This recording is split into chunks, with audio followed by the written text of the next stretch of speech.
आप देख रहे हैं रफ्तार न्यूज चैनल, सबसे तेज सबसे आगे। हम आपको बताते चलें, कैलाश नगर मदर डेयरी के पास एयर प्यूरीफायर स्विंग टावर का उद्घाटन सांसद गौतम गंभीर के द्वारा किया गया।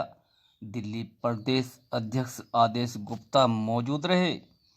जिला अध्यक्ष आदेश गुप्ता गौतम गंभीर ने नारियल फोड़कर किया उद्घाटन। सांसद गौतम गंभीर, दिल्ली प्रदेश अध्यक्ष आदेश गुप्ता, रामकिशोर जिला अध्यक्ष ने दिल्ली सरकार के लिए तीखे वार। प्रदेश अध्यक्ष, दिल्ली सरकार विज्ञापनों पर पैसा खर्च कर रही है, सुनिए। और छोटे छोटे बच्चों को इस बार लाइट पे खड़ा करके और अपनी एडवर्टाइजमेंट देते हुए इसके अलावा कुछ नहीं किया।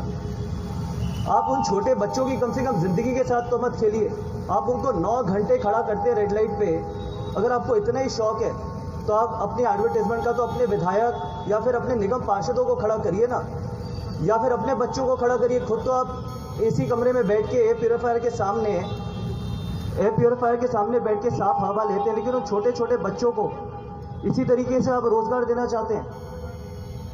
6 साल हो गए, आपने दिल्ली को कोरोना कैपिटल बना दिया। कोरोना की बात करते हैं तो कोरोना कैपिटल, 8-8, 9-9 हज़ार केसेस रोज आते हैं यहाँ पर।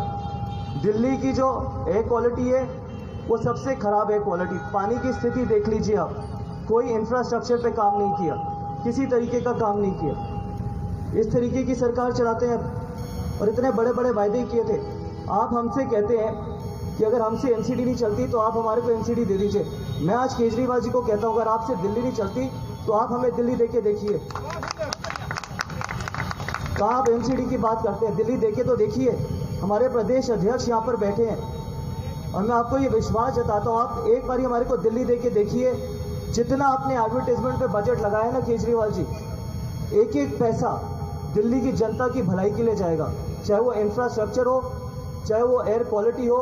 हम साफ हवा देने की पूरी कोशिश करेंगे, साफ हवा देने पे काम करेंगे, साफ पानी देने पे काम करेंगे, स्कूल्स पे काम करेंगे। करती है ये 800 स्क्वायर मीटर का एरिया कवर करती है और 2 लाख क्यूबिक मीटर की इसकी कैपेसिटी है, क्षमता क्लीनिंग की, जो रोज़ की कैपेसिटी है। उसके साथ साथ जब कुछ घंटों तक ये मशीन लगातार चलती है तो 30 से 40% की इसमें क्लीन एयर की वजह से PM 2.5 लेवल्स में कटौती होती है। जैसा कि अगर पोल्यूशन ज़्यादा बढ़ गया या धुंध ज़्यादा आ गई, क्या ये किसी तरीके से डाउन होगी या ये कंटिन्यू कंट्रोल करती रहेगी? ये अपना कंटिन्यूअस काम करती रहेगी। अगर पोल्यूशन लेवल 500 है और 40% की कटौती करता है तो यहाँ के आसपास एरिया में 300-350 तक लाना चाहिए। अगर पोल्यूशन 800 भी चला जाता है तो भी उसको 30 से 40% की कटौती करनी चाहिए, जो एरिया में ये करती है, जो इसकी एरिया कवरेज है, जो इसकी टेस्टिंग के हिसाब से क्षमता है। दिल्ली के अंदर कितनी मशीनें अभी तक लग चुकी हैं? दिल्ली के अंदर ये अपनी जैसी एक पहली है और काफ़ी लोग इनिशिएटिव ले रहे हैं। काफ़ी स्मॉग टावर्स, काफ़ी एयर प्यूरिफिकेशन सिस्टम्स को लगाया जा रहा है। ये MI की पहली एयर प्यूरिफिकेशन मशीन है और अभी ऐसी ही एक और मशीन हम और लगाने वाले हैं और अब आगे चलते हुए दिनों में काफ़ी सारी मशीनों का लगाने का हमारा। अगली मशीन कहाँ लगेगी? अगली मशीन्स की अभी लोकेशन का सर्वे हो रहा है और अगले हफ्ते उसका अनाउंसमेंट होगा कि वो कहाँ लगेगी। ठीक है, बहुत ही अच्छी बात है। आज यहाँ पर जो मशीन का उद्घाटन हमारे सांसद जी कर रहे हैं, ये पहली मशीन जो MI की है लगाई जा रही है इस क्षेत्र के अंदर, यमुना पार्क के अंदर, ईस्ट दिल्ली के अंदर। इसके बाद दूसरी बहुत जल्द लगने जा रही है। ऐसी ही मशीनें और श्रीमान राजेंद्र वर्मा जी, मनोज जी, कंचन महेश्वरी जी और श्याम सुंदर अग्रवाल जी, हमारे जीतू चौधरी जी, संदीप कपूर जी, भगवत रस्तोगी जी, दीपक मल्होत्रा जी और यहाँ पर बैठे हुए हमारे सभी भारतीय जनता पार्टी के कार्यकर्ता बंधुओं, बहनों और भाइयों, आज बहुत सुखद अनुभव के साथ मैं कह सकता हूं कि गौतम गंभीर जी, जो आपकी सोच है, जो आपकी समझ है, भगवान का 100 बार धन्यवाद। आपने ये अपनी लोकसभा में दूसरा स्मोक टावर लगाने की जो सोच की है, पहला आपने लाजपत नगर में लगाया और दूसरा गांधीनगर में लगाकर आपने ये बता दिया कि दिल्ली में प्रदूषण कम करना हो तो कैसे कम होगा। केजरीवाल जी को आपने ये बताने का प्रयास किया है। बसों के पीछे युद्ध प्रदूषण के विरुद्ध लिखने से नहीं होगा, ये स्मोक टावर लगाने से प्रदूषण कम होगा, ऐसे प्रयास करने से दिल्ली की जनता को प्रदूषण से राहत मिलेगी, केवल विज्ञापनों से राहत नहीं मिलेगी। मैं इस मौके पर ज्यादा इसलिए नहीं कहना चाहता क्योंकि मेरे प्रदेश के अध्यक्ष, मेरे सांसद अभी इस स्मोक टावर के बारे में आपको काफी कुछ बताने वाले हैं। और अगली योजना जो सांसद जी ने, बुजुर्ग शर्मा जी, उनकी मौत हो गई क्योंकि दिल्ली के सरकारी अस्पताल में 3 अस्पतालों में धक्के खाने के बाद उनको एडमिशन नहीं मिला। ये दिल्ली के सरकारी अस्पतालों की असलियत है। वो अपना ध्यान, दिल्ली सरकार, दिल्ली के मुख्यमंत्री अपना ध्यान सारा का सारा अपने एडवर्टीजमेंट पर, प्रचार पर लगा रहे हैं। जो 26 घोषणाएं उन्होंने ग्रीन बजट में की थी, उनमें एक घोषणा थी कि पूरी दिल्ली के चौक चौराहों पर जहां पर PM 2.5 और PM 10 पार्टिकल होते हैं, वहां पर हम एंटी स्मोक टावर लगाएंगे। एक भी स्मोक टावर क्या दिल्ली सरकार के द्वारा लगाया गया? बताइए, लगाया गया? 30 करोड़ का बजट उन्होंने एंटी स्मोक टावर के लिए निर्धारित किया, लेकिन दुख और खेद के साथ कहना पड़ रहा है कि एक भी एंटी स्मोक टावर उन्होंने नहीं लगाया। तो 1,000 बसें जो इलेक्ट्रिक बसेस उन्होंने लानी थी GTC के बेड़े में, जिससे कि प्रदूषण कम होता, वो बसें भी उन्होंने नहीं लाए। 2 करोड़ पूरी दिल्ली के अंदर पेड़ लगाने थे, वो भी दिल्ली सरकार ने काम नहीं किया। 26 घोषणाएं की थी, 26 अनाउंसमेंट किए थे कि दिल्ली में लोग पोल्यूशन की समस्या से निजात पाने के लिए हम ये करेंगे। वो सारे के सारी घोषणाएं, सारे के सारे वादे उनके सिर्फ कागज के पन्ने पर रह गए, काम नहीं किया है।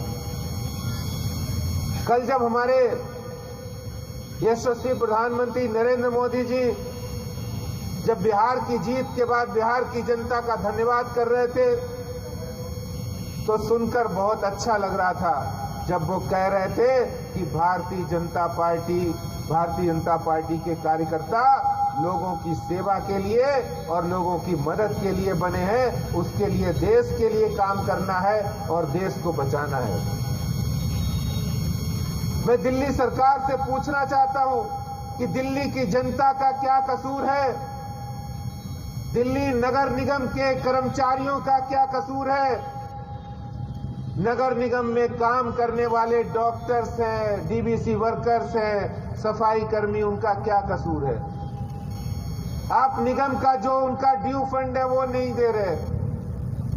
निगम बहुत सारा काम इस कोरोना काल में, चाहे वो डेंगू को समाप्त करने में या कोरोना से लड़ने में किया है, निगम के कर्मियों ने किया है, निगम पार्षदों ने किया है।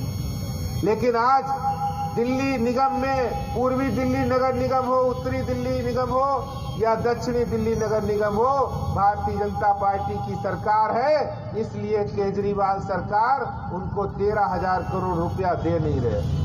मैं कहता हूं अगर निगम को भी पैसा देते तो निगम भी बहुत सारा को कवर करेगा, 2 लाख क्यूबिक मीटर एयर को साफ करेगा प्रतिदिन अगर आप इसको 11 घंटे चलाते हैं, प्लस 30 से 40% जो PM लेवल है 2.5 उसको कम करेगा। और उससे भी बड़ी बात, जो हमारे प्रधानमंत्री जी का सपना है आत्मनिर्भर भारत का और मेक इन इंडिया का, एक ऐसी टेक्नोलॉजी है जो कम्प्लीटली मेक इन इंडिया है और एक वर्ल्ड क्लास टेक्नोलॉजी है। लगातार जब पॉल्यूशन बढ़ ही रहा है, तो और भी किस जगह पे आप लोग ये सब स्मोक टावर लगाने वाले हैं और दिल्ली पूरी तरह गैस चैम्बर बन चुकी है? देखिए, पहली बात तो ये कि ये पायलट प्रोजेक्ट है, अगर ये सक्सेसफुल होता है, अगला हम लगाने जा रहे हैं कृष्णानगर मार्केट में। हम अपने फंड से जितना ज़्यादा से ज़्यादा कर सकते हैं वो करेंगे, लेकिन असली फंड तो दिल्ली सरकार के पास है। और दिल्ली सरकार अगर अपने विज्ञापनों पे ना खर्च करके दिल्ली की जनता के लिए या फिर साफ़ हवा या साफ़ पानी पे काम करेगी, वो बेहतर रहेगी। लेकिन जो हमारे बस में होगा, पहले हमने लगाया लाजपत नगर में, अब गांधी नगर में, अगला हम कृष्णा नगर में लगाने जा रहे हैं, तो कम से कम हम सही रास्ते पर चल रहे हैं। दिल्ली की जनता की सेवा करने के लिए हम बिल्कुल हर तरीके से तैयार हैं। ये ज़्यादा ज़रूरी है, रादर देन कि आप होर्डिंग लगाओ या छोटे छोटे बच्चों को रेड लाइट पे खड़ा करो, अपनी तस्वीर लेके क्यों उनकी ज़िंदगी खतरे में डाल रहे हो? 9 घंटे अगर आप उनको खड़ा करते हो रेड लाइट पे, उससे उनको क्या मिलेगा और उनसे क्या, उससे पोल्यूशन कम होगा? अगर आपको इतना ही शौक है, जैसे मैंने बोला, अपने विधायकों को, अपने निगम पार्षदों को खड़ा करें ना, कि अपने बच्चों को खड़ा करते हैं केजरीवाल जी। पहले कम से कम अगर आपको कोई चीज़ शुरू करनी है अपने यहाँ से शुरू करें ना। खुद खड़े होते हैं 9 घंटे, तो छोटे बच्चों को इसी तरीके से रोज़गार देना चाहते हैं। और कोई तरीका नहीं है आपके पास रोज़गार और अपनी एडवर्टीजमेंट देने का। सर, सवाल आप दोनों से है कि दिल्ली में गैस चेंबर जो है बनता जा रहा है, तो दिल्ली सरकार और आप जो है साथ में सहयोग के साथ यदि काम करें तो प्रदूषण की समस्या पर ज़्यादा जल्दी नियंत्रण पाया जा सकता है। तो दोनों पे आपके कमेंट जानना चाहते हैं, आप बताइए। देखिए, केंद्र सरकार ने पोल्यूशन से निपटने के लिए बहुत काम किए, चाहे वो ईस्टर्न पेरिफेरल एक्सप्रेस हो, वेस्टर्न पेरिफेरल एक्सप्रेस हो। दिल्ली में 60,000 वाहन जो कम हो गए आने, उससे एयर पोल्यूशन का लेवल कम हुआ है। दिल्ली में जितने एनटीपीसी के प्लांट थे, पावर प्लांट, वो उसमें से कमी कर दी।